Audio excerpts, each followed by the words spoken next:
miên nè ná ca biaទឹកដីយើងពូជសាសយើងអំបូរយើងសាសនាយើងជាងយើងជាអ្នកខ្មែរជាជនជាតិខ្មែរនឹងទេអ្នកណាក៏ដោយបើមកប៉ះពៀពុទ្ធបរិស័ទយើងប្រទេសជាតិរបស់យើងម្ចាស់ត្រូវតែលះបង់ឲ្យការពារឲ្យបាននេះជាអ្វីដែលដូនតាយើងបានធ្វើមកគ្មានអ្នកណាការពារទឹកដីយើងពូជសាសយើងអំបូរយើងសាសនាយើងជាងយើងជាអ្នកខ្មែរជាជនជាតិខ្មែរនឹងទេ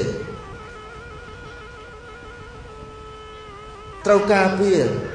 ហើយដើម្បីការពារទឹកដីសាសនាវប្បធម៌អរិយធម៌អ្វីទាំងអស់បានណាគឺលុះត្រាតែម្ចាស់មានចំណេះដឹងបើអត់ចំណេះដឹងទេបកូនណាម្ចាស់មើលសង្គមនេះមិនសូវយល់ទេមិនសូវយល់ចឹងលោកម្ចាស់មានភារៈជាអ្នកការពារថែរក្សានៅទឹកដីនេះពូជអម្បូរនេះសាសនានេះនៅលើទឹកដីកម្ពុជាហើយបើសិនជាយើងជាជនជាតិខ្មែរយើងអត់ស្រឡាញ់ផ្ទះយើងអត់ស្រឡាញ់វត្តយើងភូមិយើងទេអត់មានទេថ្ងៃណាមួយអ្វីៗគ្រប់យ៉ាងនឹងហួសពេលហើយយើងមានពុព្វបរិសយើងលះបង់ច្រើនណាស់ដើម្បីប្រទេសជាតិដើម្បីសាសនាចឹងលោកម្ចាស់ត្រូវតែបណ្ដុះចិត្តស្រឡាញ់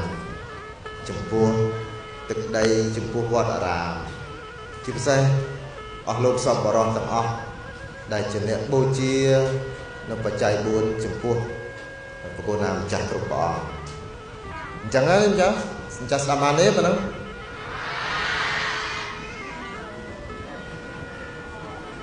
ក្នុងនឹងប្រកាសជាមានមួយអង្គឬពីរអង្គជាវីរៈបុរសទៅថ្ងៃអនាគតហើយមើលមិនឃើញទេអាចមានសម្ដេចជួនណាតនៅក្នុងនឹងក៏មិនដឹងទៅថ្ងៃអនាគត